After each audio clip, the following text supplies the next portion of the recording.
How will João Félix fit in at Chelsea today? We're going to go through the transfer news. We're then going to dive into some tactics and formations, do some statistical analysis, and then basically answer the question, how is Graham Potter going to turn this Chelsea team into an attacking side? João Félix is a player that I've always enjoyed watching in European football. He has generational talent.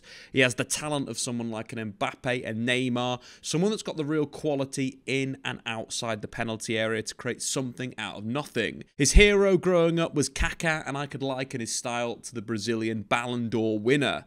He's very good on the dribble, he carries well, and his best position is properly second striker playing off another centre forward. From those positions, he can pick up the ball from that attacking midfield area and directly travel, attack, link with teammates, and look to get into the penalty area where he can use his composure, his quick feet to get shots off. He's a player that I think will strive to play for an attacking side. Under Diego Simeone, is at a lack of that final third play. Simeone's sides, they play a 3-5-2, they play a 3-4-3, or that 4-4-2, but it's always a defence-first approach, which has given João Félix less touches of the ball and allowed him to, get on the ball in those dangerous areas in between the lines. When we're looking at João Félix over the last 2 seasons in La Liga, you could say that he's been a bit of a disappointment. I wouldn't go so far as saying he's a flop, but I think the statistics are disappointing. This season in 14 games, 4 goals and 3 assists. Going back to last season in La Liga, 24 games played, 8 goals and of course 4 assists. But the minutes are really limited for João Félix. You can see he only made 13 starts in an entirety of last season. There were a few injuries, but also there were some public fallings out with Diego Simeone, putting his average minutes per game down to 53 minutes. But I do think there is a player there. I think there's a player of great quality. In the recent game in La Liga against Elche, João Félix played as a inside left for Atletico Madrid and was arguably one of the best players on the pitch. Scored a goal, amassing expected goals of 0.96, had 6 shots, created a chance, including 1 big chance and won 3 out of 3 of his tackles. He played really well in this match in the inside left position, arguably off Morata and Griezmann at times, playing as a number 10 behind 2 centre forwards. This is of course a position that he could play for Chelsea, but going back to the best João Félix that I've ever seen was for Benfica, playing in a 4-1-4-1 off a big target man in Haris Seferovic. In that team, he had very much freedom to drift where he wanted to go. Could go left, could go right, could pick up the ball in dangerous areas. Just looking at one of the games, you can see him drifting a little bit more right than left, scoring twice and getting an assist. He absolutely exploded in that season in the 2018-19 campaign, scoring 15 goals and getting 7 assists in 26 games for Benfica, but very much playing in that 4-1-4-1 position. If we have a look at João Félix in terms of the amount of touches that he's getting in La Liga this season, it's only 26 touches per game. Comparing that to a number of top-level forwards, the likes of Kylian Mbappe in Liga is averaging 54.2 touches per game. You're looking at someone like Vinicius Jr., 2 attackers that you could liken to a João Félix, averaging 55.6 touches. Both of those 2 attackers, nearly twice as many touches of the football as João Félix has had in La Liga this season, and that is a big point. You want to get your attackers the ball as much as possible for them to create the most amount of damage. But if you actually flip back to last season, what's quite impressive is that João Félix averaged a goal or assist every 106 minutes, which is a pretty decent record. In fact, João Félix is actually ranked 15th in Europe's top 5 leagues last season for non-penalty goals plus assists per 90. There is a quality player there. So I think the big question is, how does he fit in at Chelsea? Chelsea are in a bit of a hole in terms of system formation right now, and Graham Potter needs to get the best out of its squad. I think Chelsea are very unbalanced. We're looking at the lineup right now with João Félix as a number 10. Chelsea kind of don't really have a recognised centre forward that's at a prime age. Aubameyang this season has been absolutely woeful, so I wouldn't want to see him playing through the middle. Getting the likes of Kai Havertz, Sterling and Mason Mount in the team is an absolute must, so it's quite difficult to fit them all in with João Félix. That's also taken into consideration no Christian Pulisic, no Conor Gallagher. It's starting to come a bit bit of a conundrum for Graham Potter. How does he get the best out of this team, and how does he get the best out of these players? I think one of the first things that I would do if I was Graham Potter is move Mason Mount into a deeper position. We've seen him recently in the Premier League playing slightly deeper, operating as a kind of left-sided central midfielder, trying to get on the ball in those deep areas and trying to open things up for Chelsea. And that thing could be a bit of a plan in a sense. We saw that in the 2-0 win over Bournemouth in the Premier League. Mason Mount playing in a deeper position, getting on the score sheet,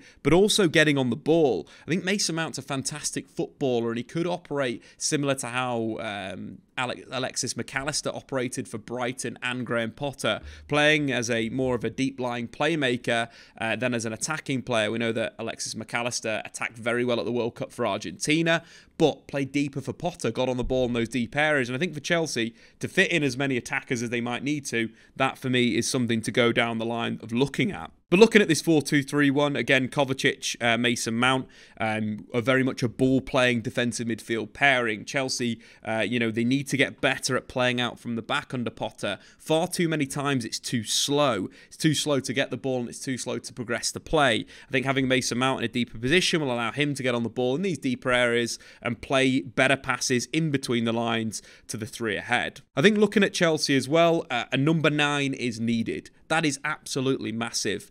And of course, we mentioned Aubameyang before. I don't think he is the guy for Chelsea. I thought it was a terrible acquisition, 33 years old, and very much away from Chelsea's other signings that they made recently, the likes of Wesley Fofana, the likes of Datro Fofana as well. Young players that they're bringing to the club that they can develop and bring. That's the thing that I think Chelsea need to do going forward. And Felix fits into this kind of age bracket of Kai Havertz, similar age. But I think Fofana could be a really good player for them. Going back and watching him for Molde, he's a player that I quite like. Reminiscent of a Yakubu, a sort of Sergio Aguero kind of hints in there. I think his ability to receive off the lines, to spin into the channels, to operate in wide areas is really good. He's got a good first touch, can receive the ball, draws in defenders, beats them with the dribble. It's quite a technical sort of short forward. Presses quite well.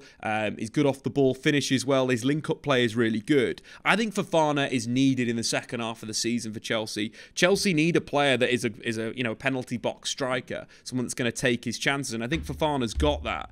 And having that link with João Félix is really important. I've seen at times Fofana receive defeat really well and link with forwards ahead of him, getting himself turned and then playing through. That is the big strength of João Félix, moving off the ball, getting into these attacking areas. We saw that for Portugal at the World Cup, combining really well with Bruno Fernandes for one of his goals, bending his run really well, arcing it perfectly. And I think having a number 9 in there versus having a Kai Havertz and a false 9 in there will allow Chelsea to maybe play a little bit more direct. I think the benefit of that is having Kai Havertz in this right position as a Raumdeuter. We saw him do that for Leverkusen at the back end of his career there. Scored a lot of goals getting into the penalty area, allowing the right back to attack. Of course, Aspilicueta at the moment, but long term, Reece James coming back in. Havertz in a narrow position, Sterling holding the width on the left-hand side, and Cucurella building with a back 3. This team absolutely works.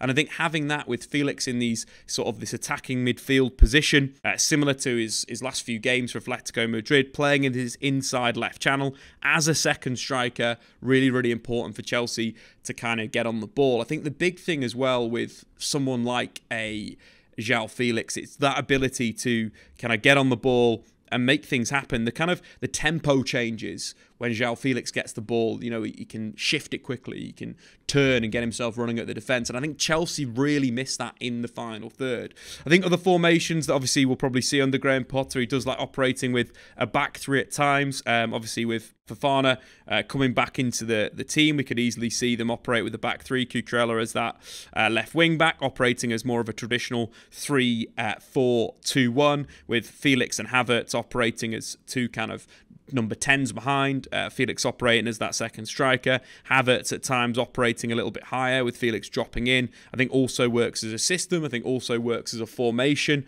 to get the best out of him.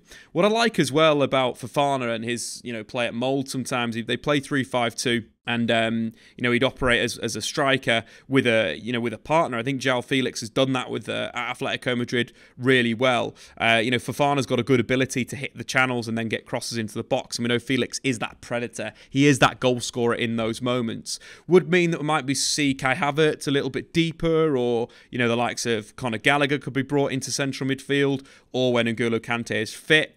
This could be a system for Chelsea that would give them good pace and ability in behind, which I think they've been really struggling with. Players making that movement in behind defences. I think at times Chelsea are too much receiving to feet in between the lines, and there's not enough players stretching the opposition. With this 3-5-2, that would make sense. I think the thing with Félix as well in this role, in this system, he'd be dropping off the line, getting on the ball. His dribble statistics are very good. Since the start of last season, he's made 3.6 dribbles per 90, completing over 50% of them. He's a player that makes things happen. I think that for Chelsea right now is really, really important. Lastly, a 4-3-3 could work, but I don't think it's necessarily the best system to get the best out of someone like João Félix. You're thinking, shifting Cutrella back to left back, Reece James to right back, three in midfield of Mount, Kante, Kovacic, or Mount, Gallagher, Kovacic, with Fofana through the middle. Félix as a left attacker, Havertz as a right attacker would be quite narrow. We'd see the likes of Havertz and Félix moving in. It'd have to be a lot of width from fullback. Obviously, without Reece James right now, could become a bit of a problem. But I do think Fofana is actually the whole key to this Chelsea team in 2023. Félix comes in, he's not a centre forward. He is best as a second striker with someone ahead of him that he can play off. Fofana seems like a very good forward to play as that pivot point, to play into feet, to play off, to allow Havertz and Félix to run off. I think Félix is a super signing. I think his talent is there. We mentioned before 15 goals and 7 assists for Benfica. That's the best Félix playing for an attacking side. Diego Simeone's Atletico, brilliant football team, but it's a defensive team. Allowing the freedom for João Félix to play, especially operating as this kind of, second striker, number 10, is going to be vitally important to, get the best out of Chelsea in the second half of the season as they search for European football, as they search for a better league position. I think that's really, really important. In terms of the fee, obviously, it's going down as around 11 million euros to bring João Félix to Chelsea for the fee, and then Chelsea are also covering the salary, which will be around 6 million euros. Félix is on £280,000 per week. This is a bit of a weird transfer in my opinion. There's no option to buy Félix long term.